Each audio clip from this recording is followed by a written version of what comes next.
السلام علیکم ورحمۃ اللہ وبرکاتہ۔ نحمد ونصلی علی رسول الکریم اما بعد فقد قال اللہ تعالی فی القرآن المجید اعوذ باللہ من الشیطان الرجیم بسم اللہ الرحمن الرحیم ذالک الکتاب لا ریب فیہ ھدی للمتقین۔ قال النبی صلی اللہ علیہ وسلم خیرکم من تعلم القرآن وعلمہ۔ معزز و موقر سامعین و سامعات، حکم صاحبان، اساتذہ کرام اور میری دینی درسگاہ کے ساتھیوں، آج کے اس انجمن میں مجھے اصلاح البیان کی جانب سے جو عنوان ملا ہے وہ ہے قرآن پاک کی فضیلت۔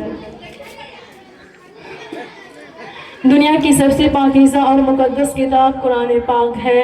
ہمیں چڑھتے سورج کی طرح یقین ہے کہ اس کا ایک ایک حرف سچا اور صادق ہے۔ وہ قرآن پاک جس کا زبان مقدس اور بیان مقدس اور فصاحت و بلاغت کا ٹھاٹھے مارتا سمندر ہے، جس کے متعلق ارشاد ربانی ہے کہ قرآن وہ کتاب ہے جس کے صادق اور برحق ہونے میں کوئی شک و شبہ نہیں، جس کے بارے میں محسن انسانیت حضور پاک صلی اللہ علیہ وسلم نے ارشاد فرمایا خیرکم من تعلم القرآن وعلمہ، کہ تم میں سب سے بہتر شخص وہ ہے جو قرآن کو سیکھے اور سکھائے۔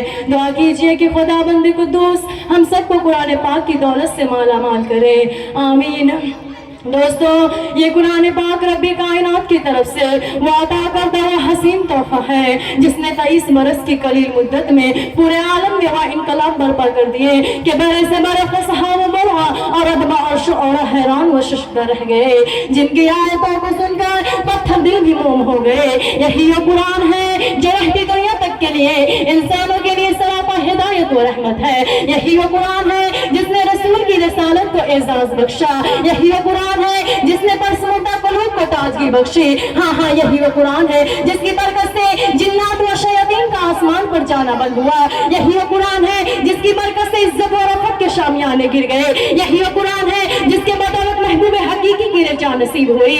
یہی وہ قرآن ہے جو سچائی اور امانت داری کا درس دیتا ہے۔ یہی وہ قرآن ہے جس کے بدولت حضرت عمر فاروق رضی اللہ تعالی عنہ کو ایمان نصیب ہوا۔ یہی وہ قرآن ہے جو ضلالت و گمراہی کے دلدل میں پھنسی ہوئی انسانیت کو رشد ہدایت کا پیغام سنایا۔ یہی وہ قرآن ہے جس کی حفاظت کا وعدہ خود خالق کائنات نے فرمایا انا نحن نزلنا الذکر وانا له لحافظون۔ یہی وہ قرآن ہے جس کی تلاوت سے دلوں کے واسطے فرحت و بشاشت کا سامان ہے۔ یہی وہ قرآن ہے جس نے ذہنی قوتوں کو جلا بخشا۔ ہاں یہی وہ قرآن ہے جس کی برکت سے اجڑے چمن میں بہار پیدا ہوئی۔ دوستو، آج کے اس نازک دور میں حافظ کلام پاک کو فضول سمجھا جاتا ہے، اس کے الفاظ رٹنے کو حماقت بتلایا جاتا ہے، کہا جاتا ہے کہ اس کا رٹنا اور بے سمجھی پڑھنا بے فضول ہے۔ افسوس سر افسوس، اس قرآن پاک کے بارے میں ہمارا یہ خیال ہے جس کے بارے میں شہنشاہ بدخا جناب محمد رسول اللہ صلی اللہ علیہ وسلم ارشاد فرماتے ہیں کہ جس نے قرآن پڑھا اس پر عمل کیا، اس کے والدین کو کل قیامت کے دن سورج سے بھی زیادہ روشن تاج پہنایا جائے گا، اور حافظ قرآن سے کہا جائے گا کہ قرآن پڑھتا جا اور جنت کے درجوں پر چلتا جا، اور ٹھہر ٹھہر کر پڑھ جیسا کہ تو دنیا میں ٹھہر ٹھہر کر پڑھتا تھا، بس تیرا مقام اور ٹھہرنا وہی ہوگا جہاں تو آخری آیت پر پہنچے گا۔ دوستو، یہ قرآن پاک دنیا کی سب سے بڑی نعمت ہے۔ زمین و آسمان، سورج، چاند، ستارے کوئی اس نعمت کا مقابلہ نہیں کر سکے گا۔ یہ قرآن پاک رب کائنات کا مقدس اور عظیم کلام ہے، اور کیوں نہ ہو جبکہ اس کا اتارنے والا امین، جس ذریعے سے اتارا گیا وہ بھی امین، جس ذات پر نازل ہوا وہ بھی امین، جس مقام پر نازل ہوا وہ بھی امین، جس مہینے میں نازل ہوا وہ تمام مہینوں سے افضل، اور جس رات میں نازل ہوا وہ 1000 راتوں سے بہتر۔ اللہ کا یہ مقدس اور پاکیزہ کلام تمام کلاموں سے افضل اور برتر ہے۔ اللہ کا نبی ارشاد فرماتا ہے کہ جس نے قرآن پڑھا اور اس پر عمل کیا، اس کی والدین کو کل قیامت کے دن سورج سے بھی زیادہ روشن تاج پہنایا جائے گا۔ غور کرنے کا مقام ہے کہ جب والدین کو اس قدر گراں قدر سے نوازا جائے گا تو خود پڑھنے والے کا عالم کیا ہوگا۔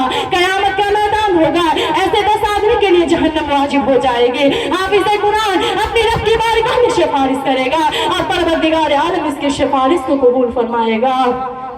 دوستو، وہ عرب قوم جو پشت پشت مردہ چلی آ رہی تھی، دنیا جس کو ذلیل و حقیر جانتی تھی، کوئی ان کو اونٹ کی مہندیوں میں کھیلنے والا سمجھتا تو کوئی ان کو جہلا عرب کا خطاب دیتا، کوئی ان کو جاہلین مکہ کہتا، لیکن جب قرآن آیا تو جن کا نام جہلا عرب تھا صحابہ کرام ہو گیا، جن کو نفرت سے یاد کیا جاتا تھا ان کو رضی اللہ عنہم و رسول